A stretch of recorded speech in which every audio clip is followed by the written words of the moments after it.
Studio కట్టాడంటే దానికి కారణం రామోజీరావు గారిలో ఉండే పట్టుదలని చెప్పి కూడా నేను మీకు తెలియజేస్తున్నా.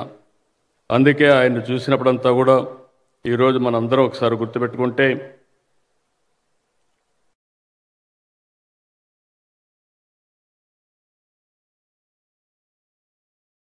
నేను ఆయనలో చూసింది ధైర్యం, దూరదృష్టి, పట్టుదల.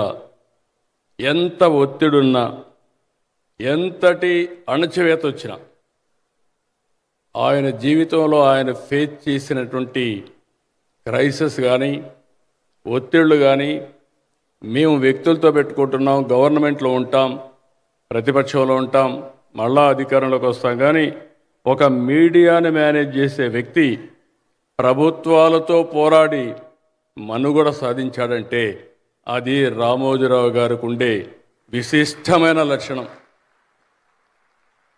అది కేంద్రం కావచ్చు, రాష్ట్రం కావచ్చు, లేకపోతే నమ్మిన వ్యక్తి కావచ్చు. నేను చాలాసార్లు చూశాను. ఆయన ఒకటే చెప్పేవాడు, మీరు మంచి చేస్తే మీతో నేనుంటా, మీరు కానీ ప్రజలకు కానీ చెడు చేసే పరిస్థితి వస్తే ఏ విధంగా అయితే బట్టల ఉతికినట్టు మిమ్మల్ని ఉతికి ఆరేస్తారని చెప్పి చేసేవాడని చెప్పి కూడా నేను మీకు తెలియజేస్తున్నా. అలాంటి మహనీయుడి యొక్క విలువలతో ఈరోజు ఫ్యామిలీ మెంబర్స్కి ఒకటే కోరుతున్నా. ఇప్పుడే వెంకయ్య నాయుడు గారు చెప్పారు, లెగసీస్ ఏముండవు, వారసత్వాలు ఎవరికీ ఉండవు. పెద్ద పెద్ద లెగసీస్ అన్నీ, ఎంపైర్స్ అన్నీ కొలాప్స్ అయిపోతున్నాయి, ఎకనామిక్ ఎంపైర్స్ కూడా కొలాప్స్ అవుతున్నాయి.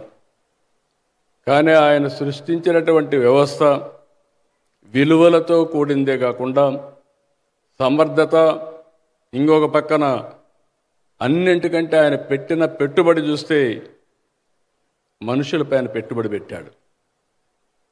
చాలా పేపర్లు చూస్తూ ఉంటాను నేను. రామోజీరావు గారి ఈనాడు పేపరు ఒక యూనివర్సిటీ. ఇక్కడ పనిచేసిన వాళ్ళే దేశంలో అన్ని పేపర్లకు వెళ్ళే పరిస్థితికి వచ్చారు. ఎవరిని మాట్లాడినా ఎక్కడ పనిచేశారంటే రామోజీరావు గారు పెట్టినటువంటి జర్నలిజం స్కూల్లో చదువుకున్నాం, అక్కడ పనిచేసామని చెప్పే పరిస్థితికి వచ్చారు. అలాంటి ఇన్స్టిట్యూషన్ని తయారు చేశారు. ఇప్పుడు మీ మీద ఒక గురుతరమైన బాధ్యత ఉంది.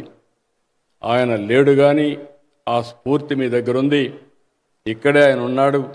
ఒక శక్తివంతమైన ప్రభావం చూపిస్తూ మనకు స్ఫూర్తినిచ్చే విలువలు వదిలిపెట్టి వెళ్ళాడు. నాకు ఏమాత్రం మానలేదు మిమ్మల్ని చూసినప్పుడు. ఆ రోజు రామోజీరావు గారు ఉన్నప్పుడు ఏ స్టాండర్డ్తో కండక్ట్ చేశాడో దానికంటే మెరుగైన స్టాండర్డ్స్తో ఈరోజు మీరు ఈ మీటింగ్ కండక్ట్ చేశారు. దీనికి మనస్ఫూర్తిగా అభినందనలు.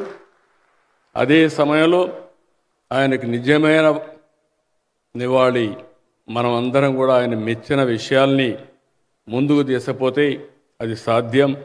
నాలాంటి వారికి ఆయన ఇచ్చినటువంటి స్ఫూర్తి ప్రజలకు మంచి చేయమని, మీకు కూడా ఆయన ఇచ్చిన ఆయుధం పేపర్, టీవీలు, ప్రజల పక్షాన నిలబడి పోరాడమని చెప్పి మనందరినీ స్ఫూర్తితో ముందుకు పంపించిన వ్యక్తి. ఆ స్ఫూర్తి ఎప్పుడూ ఉంటుంది. నాకైతే నా జీవితంలో ఎప్పుడూ మర్చిపోను. ఏ కష్టం వచ్చినా ఒక్కసారి రామోజీరావు గారిని తలుచుకొని నేను ముందుకు పోతే నేను ఆ కష్టాలు ఎన్నొచ్చినా అధిగమించే శక్తి వస్తుందంటే అది ఆయన ఇచ్చినటువంటి పట్టుదల అని చెప్పి కూడా నేను మీకు తెలియజేసుకుంటూ మరొకసారి ఒక wonderful momentum. I'm very happy. నాకైతే ఏ విధంగా ఆయన చూపించిన చొరవని, ఆయన చేసిన సహకారాన్ని నేను జీవితంలో కూడా మర్చిపోలేను. అందుకే ఆయన చనిపోయినప్పుడు కూడా నేను చూశాను. నేను ఇక్కడ రాజకీయాలు మాట్లాడదలుచుకోలేదు, ఎందుకంటే దగ్గరగా చూశాను ఆయన్ని, ఆయన పట్టుదల చూశాను.